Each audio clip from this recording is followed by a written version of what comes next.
The vocation promotion team made up of Father Matt Brown, Father Joe Catafago, Father John Crozier, Father Michael Duffy, and myself, Father Edward Sheridan. And Bishop Barris asked me to lead this team together with my brother priests. And the thing that we said is most important is that we want our young people, we want our people throughout the diocese, we want our seminarians, we want all people of God, toda la comunidad, to know that we love being priests. After all, we have received the sacrament of holy orders. If I started to ask my brother priests, I could start with Father Matt, what's the definition of a sacrament? Don't answer, I know you know. A sacrament is an outward sign given to us by Christ, which gives us grace. Young people, that was the mantra I heard St. John Paul II say in 1979. I'm a little older than you. I'm the king of discernment. I spent many years deciding what God really wanted me to do, but I found out you can run, but you can't hide, especially with Bishop Barris, let me tell you, especially. Wonderful bishop in our diocese who recognizes that we need to have invitation to vocation. And that's why we're here. That's why we're here, because we need to pray for vocations. Vocations to the holy priesthood, vocations to the religious life. Who is going to bring the Eucharist to Grandma and to me when I'm, on my sickbed? Who's going to bring, the babies to the church? Who's going to baptize them? Who's going to celebrate Catholic weddings if we don't plant the seeds now? Is there anybody now in this chapel who's thinking of becoming a priest? I want you to raise your hand right now. Very good. See Father Matt or one of us right after Mass. There's a couple of you. We're not going to stand on ceremony anymore. We want you to know that we love you and we invite you to consider a vocation to the holy priesthood. Now, ladies, who in this chapel is thinking about becoming a religious sister? I'd like you to raise your hand if you're willing to do so. Let me see you. Let me see some hands. Where are the girls from Trinity Regional School, our school? Okay, don't be embarrassed. You can talk to Father Joe and I after this celebration. But, I'm trying to give a little levity to it, but it's very serious. Because who's going to continue the tradition? If not now, when? If not you, who? It's time. We need to pray. We need to think about what is going to make a difference. Let me tell you, I love being a priest. I was this close to being engaged. That's a whole nother story. I want to tell you about the stories, the parishes that I've been. Maybe one or two stories about what Father Joe Catafago and I did this week in our parish, what Bishop Barris did this morning with a number of us priests who were there, like Father Matt and myself, Mass, Requiem Mass for Pope Emeritus Benedict XVI. Pope Benedict has had such an effect on all of us. And I'd like to share with you just some thoughts and ideas which really have touched me in my journey to the priesthood. So I'd like to talk just briefly about Pope Benedict, because I think Pope Benedict has created such a stir in theological terms in our times. Do you know Pope Emeritus Benedict XVI, he preferred to walk the hills of Bavaria than to be living in the magnificence of the Vatican? He loved to read. He was quite erudite, quite astute. The encyclicals, some of the encyclicals he wrote, Spe Salvi, Saved in Hope. He was very concerned about hope for the world. You know, Deus Caritas Est, God is love. He knew that the age that we were in following St. John Paul II in 2005 was an age of relativism, an age of secularism, where people might even laugh. I'm putting it in our context now with Vocations.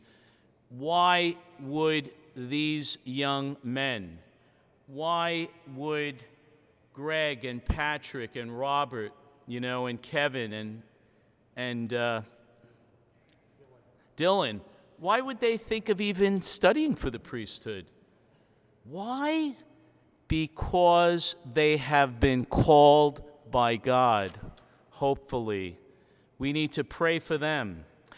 Brothers and sisters, young men and women, John Paul II went to Madison Square Garden. I wasn't there at that particular event. I did see him at the Mass at Yankee Stadium. One of my friends was a deacon at the Mass, and John Paul, just set the world on fire. He knew to call all of you, the young people. I will never forget the chant. I remember watching it on television at Madison Square Garden. Maybe, Greg, you remember that. John Paul II, J. Paul II, we love you. Going to World Youth Day in 1993, the only World Youth Day held in these United States in Denver. The bishops of the United States were a wreck, thinking they wouldn't have enough people. But guess what?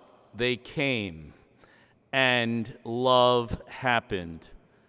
And I will never forget, that's where I realized, having been in this seminary many years before, that perhaps God was still calling me to the priesthood.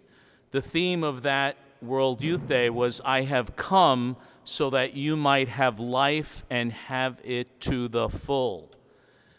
And then going to other World Youth Days. The World Youth Day in Sydney, the first World Youth Day, I believe, with Pope Benedict. And then in Madrid in 2011. And then the famous World Youth Day with Father Matt Brown and myself and Father Joe Catafago carrying our small satchels onto the plane for World Youth Day in Krakow in 2016. And going to the birthplace of Pope John Paul II. When I was in Rome in 1984, some of you probably weren't born yet, I was on a tour, and the tour guide had left us sort of in the back of the audience hall, the Aula Paolo VI, the Paul VI audience hall. So I moved the entire 50 people over to the railing because I had a premonition that Pope John Paul II would come by. After I fought my way through a group of Filipino nuns, I was able to get to the third row, and I called to Pope John Paul II. Everybody else was screaming in English, so I said, let me choose Italian since I speak Italian. Santa Papa, prega per me. Pray for me. The Vicar of Christ comes up to me. I'm in a sport jacket and a tie. I have a Fu Manchu mustache. I looked a little different. And he's holding my hands. I'm standing over him, and he looked right through me, and he said, "Ma perché?" But why? I could not speak at that moment. But from that moment, I knew that there was something more. There was a longing that God was calling me to continue. And I will say, going back to the seminary, it took me a while.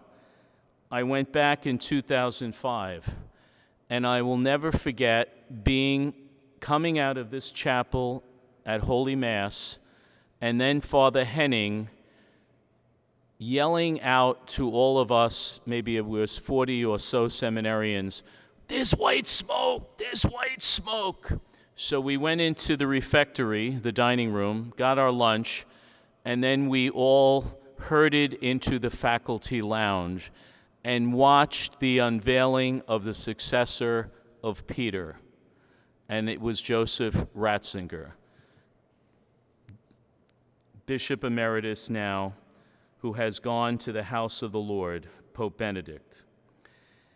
And I think the age of faith and reason, the great works of Jesus of Nazareth, I think, Pope Benedict continued as the theologian the work of John Paul II. Not only, John Paul the philosopher, if you will, Benedict the theologian, and perhaps Francis the pastor.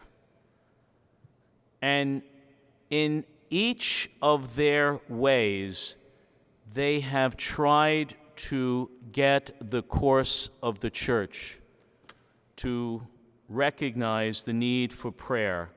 But I think especially, I have to say, it was John Paul's genius with World Youth Day, who not only showed us how to live and to love, but also, at the end of his life, he showed us how to die with dignity, with reverence, with love.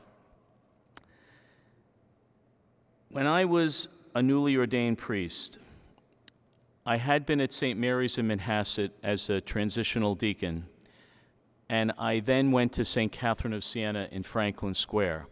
My pastor was Monsignor Tom Grunwald. When I arrived in June of 2007, Monsignor Tom was very ill. He was actually dying. And in November, I will never forget, there were 5 of us in that rectory. There were 350 funerals a year. It was quite a busy place. The other priests were all out, and I said to Monsignor Tom, I haven't said Mass today. I wasn't on that day, which was kind of unusual with so much going on. I'm going to go to the church to celebrate Mass. And then he kind of looked a little sad. And I said, you know what, Tom? I think I'll bring my vestments and yours. Why don't we say Mass here in the dining room? And I did. We celebrated the Holy Mass in the dining room. It was as if I was celebrating Mass at the chair of Peter, or perhaps in the most beautiful chapel, like Our Lady of Knock, or maybe at the grotto of Our Lady of Lourdes.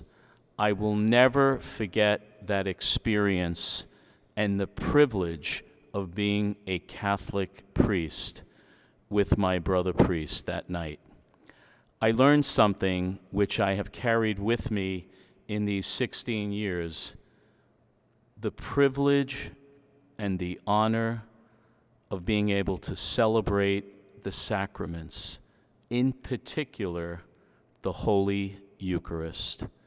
What a privilege it is to share the priesthood of Jesus, the high priest. About a month later, many things were about to happen. My mother died right before Christmas. It was difficult. Her funeral was Christmas Eve morning. It was my first year as a priest. I came back to the parish. We had about, maybe 13 masses. It was a very busy place. It's very similar, Father Catafago knows, to St. Anthony of Padua, where we are now, one of the sort of little mini dioceses within the Diocese of Rockville Center. And Father Tom was not able to come to the funeral of my mom because he was failing.